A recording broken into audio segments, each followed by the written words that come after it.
আমরা দেখি যে যখন হিরোইন কখন একটা মুসিবতে পড়ে, একটা সিরিয়াস একটা কন্ডিশন, ভিলেন তাকে নিয়ে যাচ্ছে, তখন হিরোকে চিৎকার করে ডাকলেই হিরো চলে আসে, মানে সেকেন্ডের চোখের পলকে হিরো চলে আসে।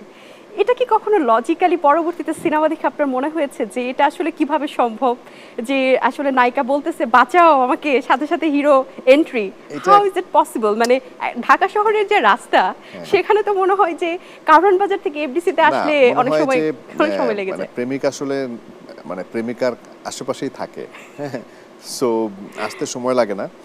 আর এটাও একটা ব্যাপার যেটা বললাম যে ফ্যান্টাসির জায়গা থেকে আমাদের বাস্তব জীবনে আমরা তো সিনেমাটাকে আসলে আমাদের সংস্কৃতিটাকে তুলে ধরে আমাদের কালচারের সাথে মিল রেখে আমরা আসলে আমাদের কালচারটাকে বলতে চাই। সো সেই জায়গা থেকে আমাদের প্রেম ভালোবাসা, ধাক্কা খাওয়া, তারপরে মানে ফাইট হওয়া, মানে যেমন অ্যাকশন, এটাও তো আসলে খুব রেয়ার যে আমাদের জীবনে ফাইট তো আর এইভাবে হয় না, প্রেম করতে গিয়ে ফাইট হয়ে যাবে। সো এটা একটা ইলিউশনের পার্ট।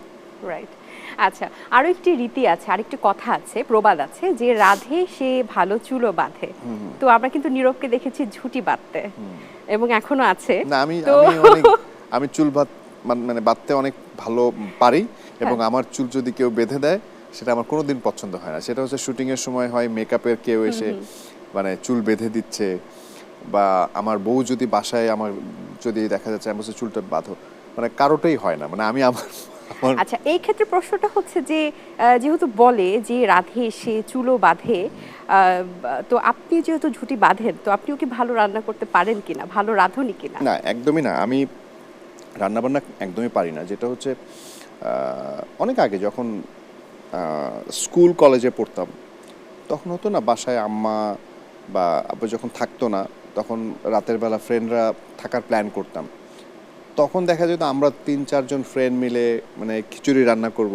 খিচুড়িতে কি কি দেয়, তখন তো আসলে ওরকম মানে মানে টিউটোরিয়াল দেখে যে শেখা যায় বা ইউটিউব থেকে যে আমরা নিতে পারি, ওগুলো তখন তো আসলে মাথায় ছিল না। প্লাস আমাদের তখন ওরকম ফোন টোন নিয়ে অত বেশি ফ্যাসিনেশন ছিল না।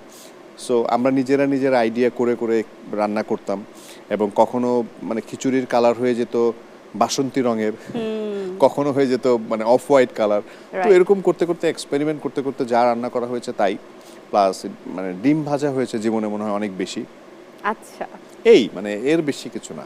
আচ্ছা, আমরা নায়িকা নায়কদের দেখি যে তারা আসলে প্রেমে পড়লে বৃষ্টির সিন থাকে, বৃষ্টিতে ভেজা। অবশ্য আপনারও মনে হয় কোনো না কোনো কাস্টে এরকম ছিল বৃষ্টির সিন হয়, হয়তো এবং বা। আরো বেশি হয় কখন, মানে যখন দেখবেন যে অনেক ঠান্ডার মধ্যে মানে 5 ডিগ্রি 6 ডিগ্রি বা 7 ডিগ্রিতে চলে যায়, তখন হচ্ছে বৃষ্টির গান হয়।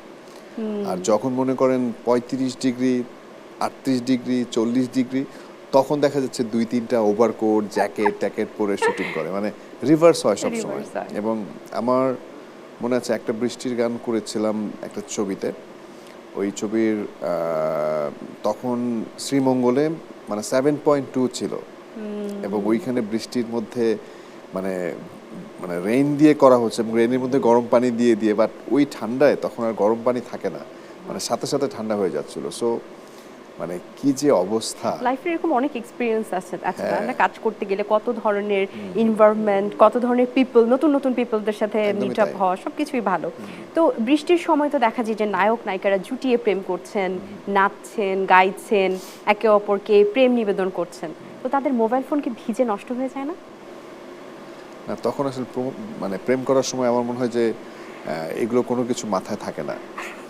প্রেমে পড়লে যে মানুষের ব্রেইন কাজ করে না, সেটার হ্যাঁ, কি প্রমাণ? মানুষের কনসেন্ট্রেশনটা শুধু আসলে তখন ওই জায়গায় ফোকাস থাকবে। সো তখন মোবাইলটা ভিজলো কি ভিজলো না, এগুলো আসলে এত কিছু আসবে না।